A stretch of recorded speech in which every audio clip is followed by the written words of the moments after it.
7:35 regular time. The containment area was established around the building due to there was some off-gassing at the last minute, but it is now at 12 parts per million in a 75-foot radius. We've got a small map, and that's basically the parking lot only. And the farthest part was 12 parts per million, which 35 parts per million is the minimum for anybody, which is safe for still. So we're still at 12, which is very safe for breathing.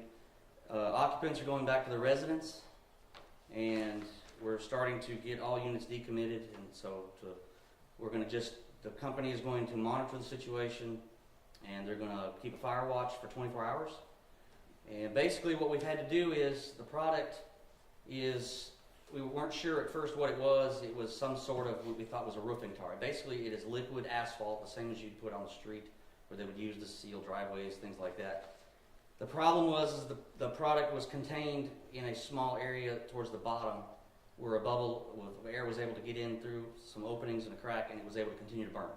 So we were unable to get to it. So we've got the company in here. We contacted the company that actually made the product out of Canada, got some consulting there. The hazmat teams consulted with them, and we were able to determine that we could contain the product in the vessel. They made a patch to put on the side to try and smother the product. So basically what we're going to do is smother the product. We couldn't induce any air to it. So the product is going to smother, and it's going to still maybe off-gas a tiny bit, but the zone around it is safe. Schools are safe. Everybody's going back to work, back to their homes, and there shouldn't be any other issues. We had, the business is on fire watch, and basically what they're going to do is the tank is going to cool down slowly and become a large solid mass, which they will take and haul off. They'll disassemble it, find out what caused the fire. We're not sure yet. They're leaning towards a possible malfunctioning heating unit that keeps the liquid at a certain temperature, so it is good to work with, to move it, to transport it. And what's happened was somehow it got hotter than it was supposed to and ignited. And it ignited deep in the vessel, and then the heat expanded and the insulation around it ignited as well. And then the investigation is going to be underway by the business, like I said, and they should determine, and hopefully, I don't know if they're going to have a press release. That's totally up to SealMasters, whatever they want to do. Let's see. I want to try to thank everybody that came out, all the departments that came out. We had Guilford County came out with 2 departments, Summerfield, Stokesdale, Greensboro Fire Department came out, the regional hazmat team came out. State Emergency Management responded. We had local emergency management responded. Forsyth County responded with their bus, which is a very useful tool. It's basically a mobile hospital. They brought that out. We were able to do gross decon on all of our entry teams as they came in and out. The fire marshal's office had a drone in the air at all times monitoring the situation. We had cameras monitoring the temperature of the inside of the tank at all times remotely through the command post, so we could continue to monitor what the safe distance of the area was and the temperature inside the tank to make sure it was not going up and down, and then also monitor the temperature on the outside of the tank. And then also some other agencies that responded. I want to make sure I reach out to everybody. Maid and Madison Rescue Squad, Shiloh Fire Department, Northwest Rockingham. We had Huntsville Fire Department there. And then we had like I said, the state EMS, our local emergency management, and the Rockingham County Fire Marshal's Office. And if I missed anybody, I apologize. And is there anything else about school? The schools were advised of the current situation throughout the day. We stayed in contact with them. There was no immediate danger to anyone there. We basically done a shelter in place just for precautionary. They have since been lifted from that, and everything is underway as normal. We wanted to thank all the citizens and everybody in town who worked with our officers out at all these posts. Thank our officers too. They've been here all day directing traffic and answering questions the best they could. So, but it was just a good team effort. Thank the county and everybody's involvement. Did anybody have any questions they wanted to ask? I can try to answer as much as I can. Yes, ma'am. So, obviously, Amber Lake, WFMY. Obviously, at the beginning of this, we were kind of unsure about, liquid asphalt and if it is dangerous, if it's not dangerous. Were you able to learn any more as far as, could this have been a potentially, really bad situation? I mean, is it, Anytime you have an enclosed vessel under pressure, you're going to have that issue. It builds pressure. That system has a 3-inch offloading overload system on it to keep the pressure from building. Our problem we had is the fire was getting air from somewhere down it, and we could not figure out what was causing that. So what we ended up finally doing was sealing off the leak itself as best we could and allowing the thing to smother. Because if we were to add water to it or anything like that, any kind of chemicals, we tried the dry chemicals like we talked about this morning, that was not doing any good. So we determined that at one time we were under the impression it could actually split open and just leak out all over the place. And we had that a contingency and plan in case that was to happen for runoff. Basically, if it was to do that, you could hit it with water and it would act like lava and it would actually seal itself.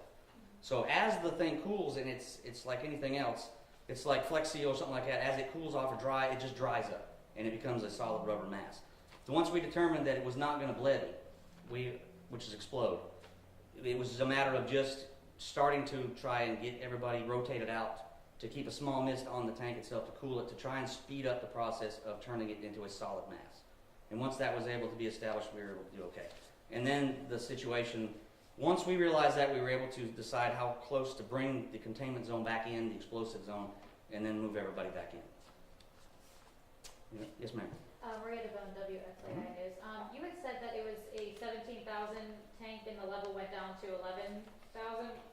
Based on the gauge on the side, there's a floating gauge on the side of the tank.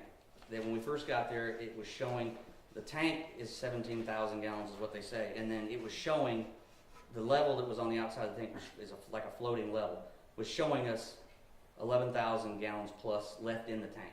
So it had never off-gassed that much. From what they tell us, it was never that full. But we're also kind of conflicting on the numbers, the way the gauge reads. But it was in excess of 5,000, 6,000 gallons in the tank itself. And there was another tank next to it, which we were able to keep cool, and it was not impinging on that tank, and that was able to stay safe as well. Yes. Yeah, Phil Sterling, ABC 45 News. I wasn't here for the first press release, but could you go over a little bit about the parts per million you were talking about? The dangerous. Basically, carbon monoxide is what kills people. There's a level of that was off-gassing from the product.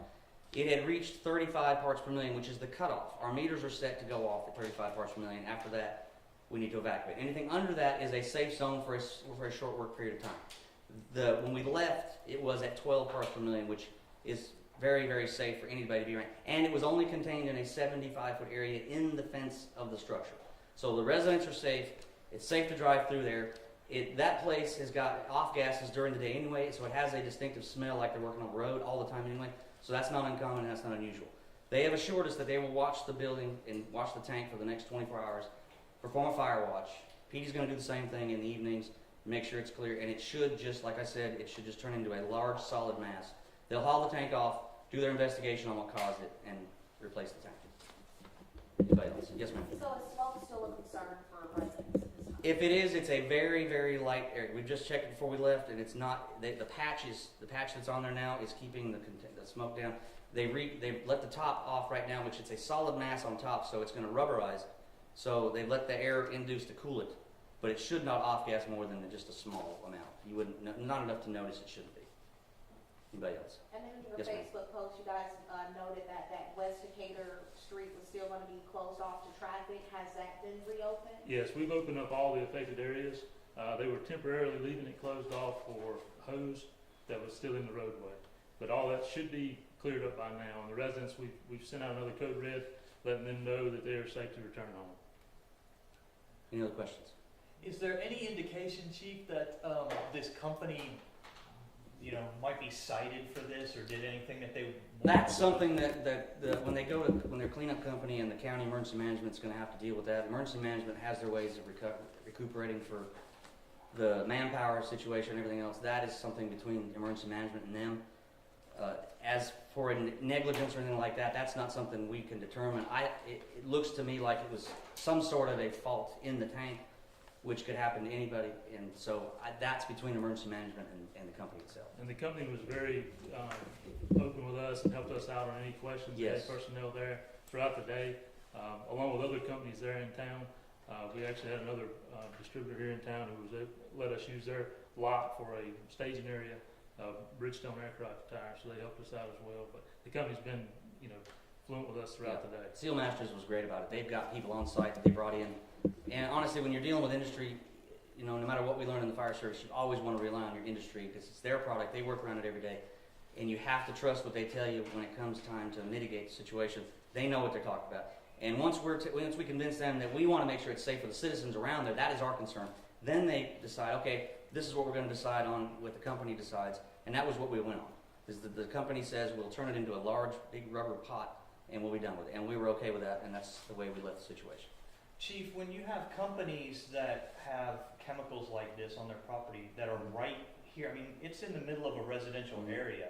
I think some folks don't understand why companies that have that kind of product are in residential areas. Is there some explanation why these companies, because just like Winston Weaver down in Winston-Salem, that company was in the middle of a residential business area, Right. yet it had like extremely dangerous chemicals in that facility. Is there a reason why that's allowed? Well, and that's a good question, because honestly, like with Weaver, that place was around in the 40s, and when that building was built, there was nothing there.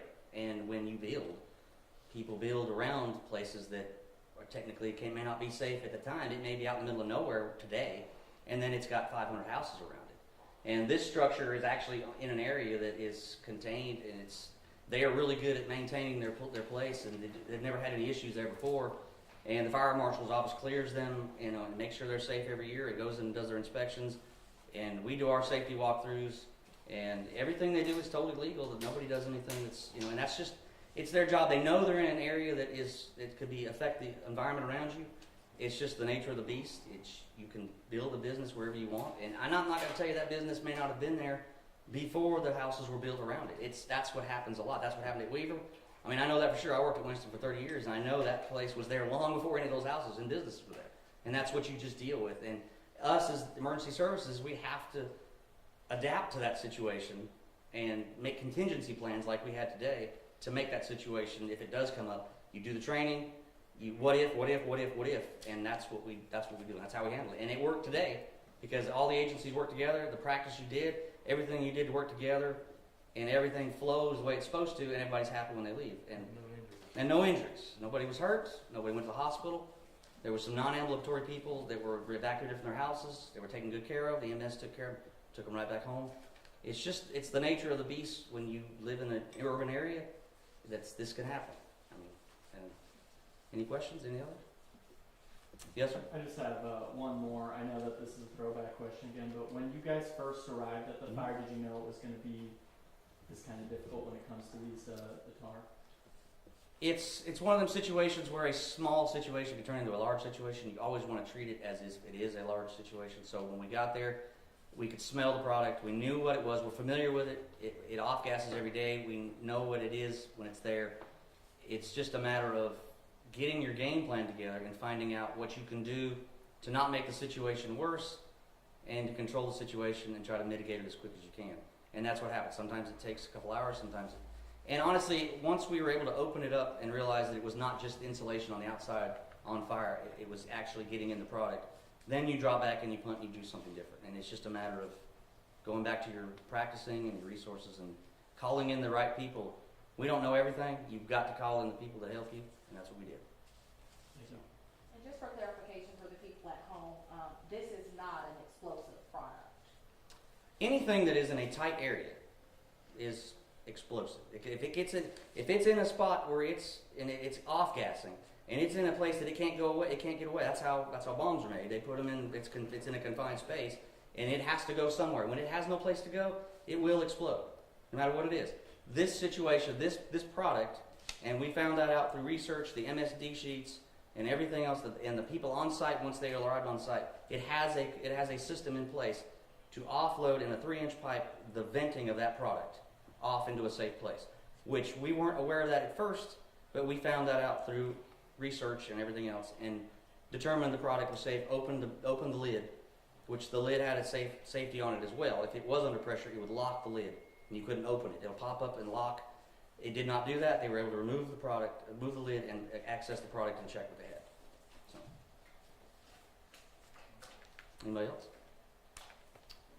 Once again, I want to thank everybody that came out to come to our small town, and it's you don't expect to be in the news, but if things happen, it doesn't matter where you're at. It's New York City or it's Madison, it can happen. So I just want to thank everybody for coming out and all the support and everything, and I think everybody did a good job. And thank y'all too for putting it out there and letting everybody know, so. Yes. Thank you all for all that you do. Yeah, thanks, Yeah. thanks for being here and helping us and Absolutely. All right. appreciate you. I didn't get the chief, the police. Can I get your name again? Yeah. I'm keeping your name in my phone as PIA. Jim? Yeah. Sure. R-I-T? If anything's messed up on E-Y. Facebook, Unless you share mind. it. It is. Hey, we have you to blame. Sometimes don't Thanks for that explainer. Oh, That was one of the biggest questions we got. Oh, I didn't know. I looked at it on, his page. I just wrote it. Oh, yeah, If you yeah. need to be using, But I didn't have his work phone. You know, and I figured that was the situation with this company too. They're probably there long before the houses were there.